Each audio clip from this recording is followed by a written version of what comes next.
Ravi de vous retrouver pour ce nouveau numéro du Dessous des cartes. On commence avec cette photo perturbante. Kiev by night, l'hiver, avant la guerre, c'est-à-dire il n'y a pas si longtemps. Une grande capitale européenne, vivante, brillamment décorée et éclairée. Des terrasses, des touristes, des voitures, de la vie, de nuit comme de jour. Hiver 2023, pas ou peu d'électricité. Couvre-feu, exil d'une partie de la population, peur de la mort, mais courage et résistance extraordinaire des Ukrainiens. Alors on a voulu constater comment cette offensive lancée par Poutine contre l'Ukraine en février 2022, qui en réalité avait commencé dès 2014 avec l'annexion de la Crimée, a pu à ce point ravager un pays en quelques mois. Revoir cet enchaînement des événements qui a conduit le continent européen à revivre la guerre à l'ancienne, une guerre de territoire où un État viole les frontières d'un autre. Sortons nos cartes.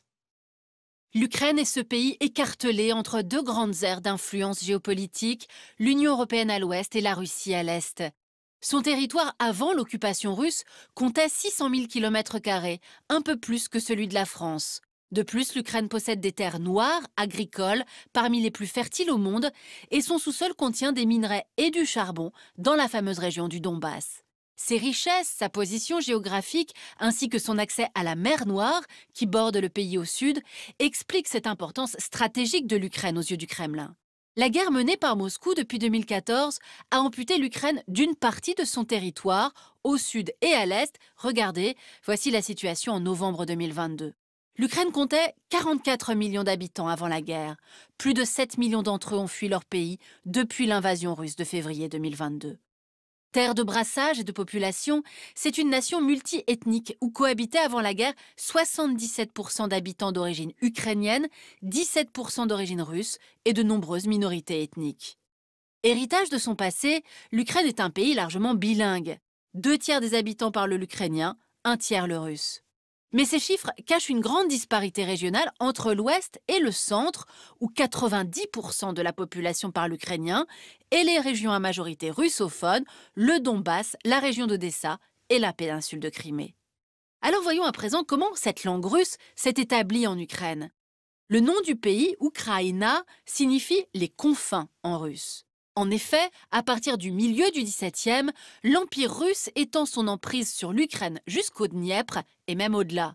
Le tsar Alexis Ier règne alors sur ce qui est appelé la Petite Russie.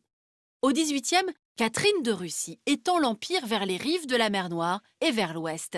La région de Lviv, jusqu'alors polonaise, passe sous le contrôle des Habsbourg. 1917, la révolution bolchevique permet à l'Ukraine de déclarer son indépendance pour une brève période. Elle voit l'émergence d'un mouvement nationaliste. Mais en 1922, le pays devient une république de l'Union soviétique et repasse dans l'orbite russe. La période soviétique est d'abord marquée par la collectivisation forcée de l'agriculture, décrétée par Staline. Elle conduit à la grande famine, l'Holodomor en ukrainien, de 1932 à 1933, une famine qui fera 4 millions de morts. Pendant la Seconde Guerre mondiale, dans l'ouest du pays, une frange des nationalistes ukrainiens s'allie aux nazis, qui occupent une grande partie de l'Ukraine, tandis que des millions d'Ukrainiens sont enrôlés dans l'armée rouge pour combattre l'Allemagne. Près d'1,5 million de Juifs seront exterminés sur le territoire ukrainien, l'immense majorité d'entre eux abattus par balles. Après-guerre, l'Ukraine étend son territoire à l'ouest et au sud et devient à la fois le grenier à blé et la deuxième région industrielle de l'Empire soviétique. 1991, l'éclatement de l'URSS permet enfin aux Ukrainiens de choisir l'indépendance avec plus de 90% des voix. Après 3 siècles de domination de Moscou, le pays frère slave prend le chemin de la séparation. Lors des élections présidentielles de 2004, c'est la rupture. En effet, Moscou accepte mal la volonté de Kiev de se rapprocher de l'Union européenne et de l'OTAN, qui s'élargissent alors toutes deux vers l'Est. Les fraudes massives du candidat pro-russe Viktor Yanukovych déclenchent la fameuse révolution orange en soutien au candidat pro-européen Viktor Youtchenko, qui remporte finalement le vote. Le pays est alors divisé, comme en témoigne cette carte des résultats du second tour. 2010, face à la première ministre Yulia Tymoshenko, c'est le candidat proche de Moscou, Viktor Yanukovych, qui est cette fois élu au sommet de l'État. Puis, à l'hiver 2013-2014, l'Ukraine bascule dans la guerre. C'est d'abord la population de Kiev qui descend sur la place de l'indépendance, le Maïdan, pour protester contre la décision du président de rejeter un accord avec l'Union européenne. En février, la confrontation avec les forces de l'ordre fait une centaine de morts à Kiev. Le Parlement destitue Yanukovych qui s'enfuit en Russie. L'Est du pays, pro-russe, notamment Louhansk et Donetsk, ainsi que la Crimée, se révoltent contre Kiev avec le soutien des Russes qui dénoncent un coup d'État fasciste. Alors regardons le cas spécifique de la Crimée. Elle a été rattachée à l'Ukraine sur décision de Khrouchtchev en 1954. 91, la péninsule bénéficie d'un statut spécial d'autonomie. 97, elle abrite à Sébastopol le quartier général de la flotte russe en mer Noire. 2014, le Kremlin s'empare de la Crimée lors d'une opération militaire spéciale des forces russes. Le 16 mars, un référendum illégal au regard du droit international proclame le rattachement à la Russie. L'Ukraine va perdre 70 à 80% de sa flotte. L'accès de ses navires à la mer Noire et à la mer d'Azov est limité par cette annexion territoriale. En 2018, Poutine a même inauguré au-dessus du détroit de Kertch un pont de 18 km le plus long d'Europe pour arrimer la Crimée à la Russie. À l'est du pays à présent, une partie du Donbass a suivi une trajectoire séparatiste. Printemps 2014, la guerre éclate entre miliciens pro-russes soutenus par le Kremlin et l'armée ukrainienne.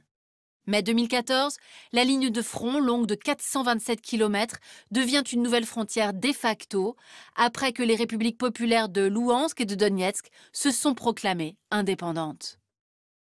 On l'aura compris, 2014 a marqué une rupture dans cette histoire ukrainienne.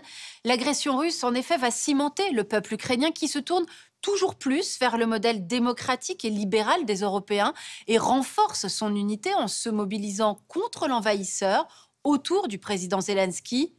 Alors qu'en 8 ans plus tard, Vladimir Poutine décide d'envahir l'intégralité du territoire, les Ukrainiens sont prêts à le défendre. 24 février 2022, les troupes russes entrent en Ukraine par le nord, par l'est et par le sud et bombardent plusieurs grandes villes, en particulier Kiev et Kharkiv, la deuxième ville d'Ukraine. L'opération spéciale, comme le dit Vladimir Poutine, est destinée à renverser rapidement le gouvernement ukrainien qu'il qualifie de nazi. La résistance ukrainienne, tant militaire que diplomatique, va mettre en échec cette guerre éclair. Début avril, l'armée russe est repoussée du front nord et se recentre dans le Donbass et sur la façade maritime. Le siège du port stratégique de Marioupol sur la mer d'Azov va durer 3 mois. Il s'agit pour l'armée russe d'assurer une continuité territoriale entre le Donbass et la Crimée. Le 20 mai, quand les derniers combattants ukrainiens se rendent, la ville martyre est détruite à 90%. Après 5 mois de guerre, l'Ukraine, soutenue par l'OTAN, a résisté à l'invasion, mais a perdu 20% de son territoire, dont les villes d'Izium et Louhansk, Donetsk et le port de Kherson, verrou vers la Crimée. Toutefois, l'armée ukrainienne a empêché la prise du grand port d'Odessa, 3e ville du pays, qui bloque également l'avancée des troupes russes vers la Transnistrie, une république séparatiste pro-russe appartenant à la Moldavie. Le contrôle de la façade maritime est en effet un enjeu crucial de la guerre. Alors que 75% des exportations ukrainiennes, notamment de céréales, transitent par Odessa, les Ukrainiens doivent faire face au blocus de leur espace maritime par la flotte russe. En juillet, un accord passé sous l'égide de l'ONU et de la Turquie permet à l'Ukraine d'exporter quand même son blé et son maïs, tandis que la famine menace dans plusieurs pays acheteurs en Afrique et en Asie. Début septembre, l'armée ukrainienne, qui a été équipée d'armes modernes par ses alliés européens et surtout américains, passe à la contre-offensive à l'est et au sud de l'Ukraine. Elle récupère en quelques jours 3000 km² avec la ville d'Izium et une partie de la région stratégique de Kherson. Le Kremlin réagit en bombardant Kiev, puis il organise des référendums dits d'adhésion à la Fédération de Russie dans les districts de Zaporizhzhia, où les Russes contrôlent la plus grande centrale nucléaire d'Europe, dans ceux de Louhansk, Donetsk et Kherson. 30 septembre, les décrets d'annexion à la Russie sont signés en grande pompe. Cette fuite en avant permet à Vladimir Poutine de brandir la menace nucléaire en cas d'atteinte à ces nouveaux territoires annexés et pour protéger ceux qu'il considère désormais comme des citoyens russes. Ce chantage à l'escalade nucléaire et la mobilisation partielle en Russie n'ont pourtant pas empêché l'armée ukrainienne de poursuivre sa contre-attaque. Percée dans le Donbass, bombardement du pont de Kerch, attaque de drones sur Sébastopol et surtout reprise de Kherson, la seule capitale régionale conquise par l'armée russe au tout début de la guerre. Voilà pour ce rappel des faits, 1 an de guerre en Ukraine si l'on part de l'offensive russe de février 2022. Mais en réalité, on l'a vu, une offensive qui a commencé bien plus tôt avec l'annexion de la Crimée et la guerre du Donbass. Entre-temps, l'identité nationale ukrainienne s'est consolidée, Kiev revendiquant son ancrage européen et démocratique. Aujourd'hui, le régime poutinien a donc échoué à russifier l'Ukraine. Il compense désormais cet échec en terrorisant les Ukrainiens, en les privant, en cet hiver 2023, de chaleur et de lumière dans tous les sens du terme. Il faut la suivre sur Twitter et la lire quand elle publie. La chercheuse franco-ukrainienne Anna Colin-Lebedev est l'auteure de Jamais frères aux éditions du Seuil. Ainsi s'achève ce nouveau numéro du Dessous des cartes. Rendez-vous bien sûr la semaine prochaine, même endroit, même heure. Et d'ici là, n'oubliez pas notre site internet arte.tv sur lequel vous retrouverez notamment nos leçons de géopolitique. À bientôt.